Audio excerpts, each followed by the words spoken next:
Ayan. Kasama ko si Anika. Hey, slay, slay. Ikaw, you wanna say something? Thank you so much for coming by to watch Sunshine. Even though the weather is it's not sunshine. It's not giving sunshine. It's not giving. It doesn't slay. Yeah. Siyempre, welcome na natin ang Sunshine, Direct to Net Hadaune. Okay, thank you guys for for watching. We appreciate your presence kahit na bumabagyo. Ay, hindi na bumagyo. Thank you, Lord. Gumana yung mga itlog sa Santa Clara. Wow. Thank you. Kung if you like the film, we appreciate it. We would appreciate it if you share your thoughts, your insights with your friends. Sana wag niyo sarilihin. Kasi yun nga, yung katapat namin ay another indie film, Fantastic Four. Very small film, kaya-kaya naman. Pedro Pascal. Ah, Pero ah. tayo may Piolo Pascual. At may Maris Racal. Yes. Thank you guys. Group picture daw muna bago mag-Q&A. But thank you sa mga ka-eme. Thank you mga guys. Okay, game. Ay, si Mami.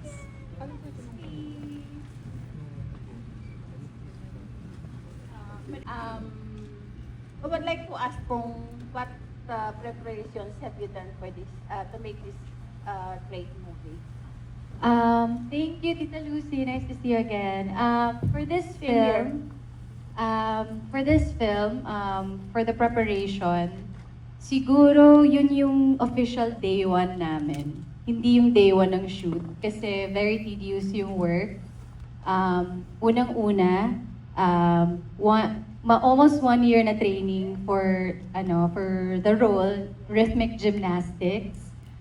May dalawang coach ako doon, tinuro nila sa akin yung basics. Nagsimula ako sa ganito, tapos sample. Hindi, pero sobrang sobrang parang grabing flexibility work and ribbon, familiarity sa ribbon.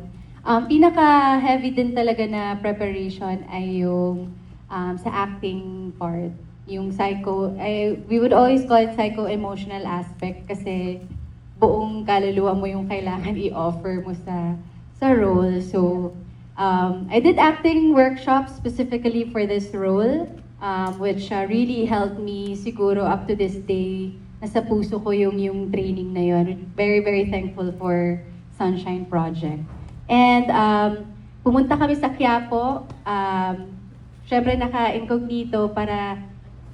nag-promote pa ng isa. Thank you para let's pray for season 2. Nakatago lang kasi kailangan ko makausap yung mga street vendors talaga kasi meron talaga. And doon ko natutunan na normal pala kasi kaming magkasama, dalawa lang kami noon. Para talaga kaming batang babaeng lost. Normal pala talaga, nalalapitan ka talaga ng street vendors ng medicine, ganyan. Kasi kita nila parang normal na sa kanila na laging may lumalapit sa Quiapo, around Quiapo. And ayun, na-explain naman namin din sa mga interviews na kumausap kami ng mga girls who underwent what Sunshine went through. And yung mga buong meeting na yun, dun ko na buo yung alam mo yung parang yung deeper level and deeper love for Sunshine na hindi lang to para sa akin, para to sa mga kababaihan ko. Ayun. Thank you. Andito na po si JP Habak, the late JP Habak. Nabutan niya yung credits. Thank you sa iyong talagang pagmamahal sa pelikula. Second question will be coming from direct JP Haba. Second po. Pasigaon nyo na lang siya rin. Cardio. Exercise ka ngayon. Hello po. Congratulations po, Direk and Maurice and Annika and to everybody that worked in this film. Gusto ko lang malaman kasi I'm sure the ka-MS will rewatch the movie. Meron bang specific detail na feeling mo, Direk, or ikaw, Maurice, na feeling nyo mabilis siyang, or parang hindi siya masyadong napapansin na you want us to parang focus on our rewatch, parang ganyan. Ang tawa rin ng rewatch. Love it. Ako bilang nakabasa na ako ng mga comments, no. May mga maraming comments na ako na Hala ko si Elijah Canlas. Sabi ko, or si Piolo. Hala, sorry. Siguro may comment doon na maraming comment na ako na nabasa na open-ended daw yung film. Diba, ikaw na nga. Sila naman yun kung open sa kanila. Pero para sa akin, doon magigets yung line ng character ni Annika na gets ko na. So, gets nyo na yun. So, syempre, ayaw na namin i-over-explain para sa inyong interpretation naman to. But, for me, hindi siya open-ended. Gets ko na. And ang daming nagpo-post na, alam ko na yung may nag-hashtag gets ko na. So, ayan. Ayun. Thank you. Baka sa rewatch. Sa rewatch may maisip ako. Wala, I'm at a loss for words. Sorry. Okay, last two questions. O yan. Kayo na po yung dalawa. Pag sa tulong road daw, kayo na po yung lalapit. Opo. Diyan na po yung mic mamaya ng pagbaba. Hello po, good evening. Good evening din sa mga ka-eme. And congrats po, Direk. Hi, Maurice. Thank you. It's a very good film, and I can ask about, the women aspect of it. Pero yung gusto ko malaman, since mahilig tayo mag-usap about memes, and alam ko na pag-usapan niyo na rin to sa ibang interviews, but siguro exclusive, ano ba yung mga favorite nyong memes from start hanggang this moment of Sunshine? Ikaw, Anika. Memory. It's like ang walang kwentang podcast lang. I remember this time where it was raining. It wasn't like raining so hard, but it was raining. That we couldn't shoot because it was already continuity. That we couldn't shoot because it was sunny and then it was raining, so we couldn't shoot. So I drew a sun, and then we stuck it on like a pole, and then it stopped raining, but it came back. So I drew another sun, then it went away. So that's probably a memory that's like gonna be stuck in my head. It's a core memory. Kanina, habang nanonood ako, yung eksena na sabi ni Ate Janica na, SEA Games, Janica kasi sabi ko, SEA Games, Olympics, tapos sa original take. Alam mo, meron pa siya ibang sinabi. Sabi niya, World Cup. Tapos sabi ko, ano World Cup? Di ba basketball yun? Football din pala. Mali din pala ako. As in, nasa take yun. Ilabas mo na din. Yun lang. Next question. One last? Sige, another two. Parang ang saya na nga. Hello po, ayan, good evening. And of course, just want to congratulate everyone po for this film. My question is, kasi as someone na sobrang mahilig sa mga documentary, this movie shows a lot of reality in our Philippine context as of the moment. So my question for the Direk and to the artists of the film is, saan po ba nang galing or yung inspiration na pinanghugutan just to come up for this story? And for the artist is, paano po natin binuhos yung buong emosyon in order for us to portray yung mismong kalagayan ng mga kababaihan na nakakaranas at the same situation, especially an athlete at the same time, struggling in those marginalized sectors sa ganung sitwasyon. Ayun po, thank you. Hindi naman quick question.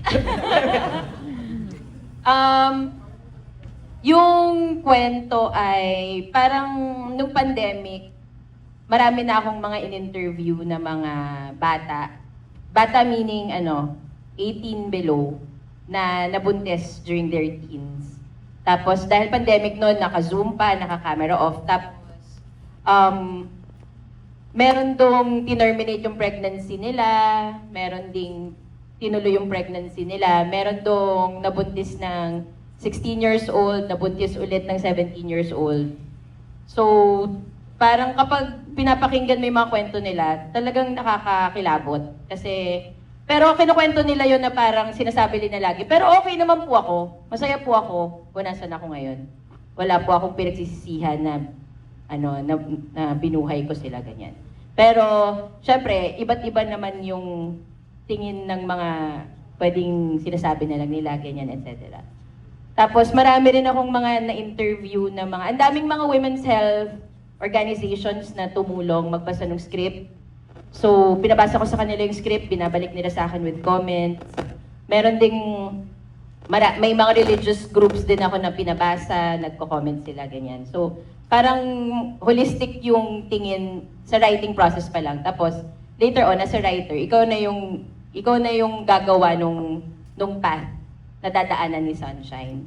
Pero, ayun, parang laging gusto kong makita muna yung lahat ng pwedeng sabihin ng simbahan, ng gobyerno, ng kapatid, ng nanay, ng bata. Tapos, aside from that, ang dami kong natutuhan ng mga bagay na dati hindi ko alam. Like, yung pinakabata na nabuntis, ito 13 years old yung nasa pelikula, pero yung pinakabatang nabuntis ay 9 years old at biktima ng incest. Three Filipina girls aged 15 to 19 die every day from abortion-related complications. Yung mga ganong statistics, parang dati lang siya. Hindi ko siya alam, pero totoo siyang nangyayari. Tapos nung nag-interview na kami, especially nung kasama na si Maris, nakikita mo talaga na hindi rin sila numbers. Totoong mga tao sila. Kaya, ayun, tingin ko, ang daling isulat kung saan papunta si Sunshine. Kasi merong back up siya by people na tumulong isulat din yung script. Para sa artist, ako pala yun. Okay. Siguro nasabi ko na kanina yung preparation. Siguro i-add ko lang din para perfectly ma-represent yung lahat ng women. We really made sure na sensitive kami at sobrang tutok kami na hindi siya makita ng audience na may bahid ng judgment. Pinakita talaga namin yung raw. So, yung pinaka-raw, yung pinaka-totoong nangyayari. Even sa mga camera angles ni na Direk at Direk Pao, iningatan talaga nila na hindi yung parang angle na parang may judgment, ganyan. Ipakita lang talaga. Yes, you mentioned documentary na na-discuss din na parang almost like documentary style yung nangyari. And yung sa eksena sa tinanong ko din yung isa sa mga babae na na-experience talaga yun. Ano yung pain? Ano yung takot?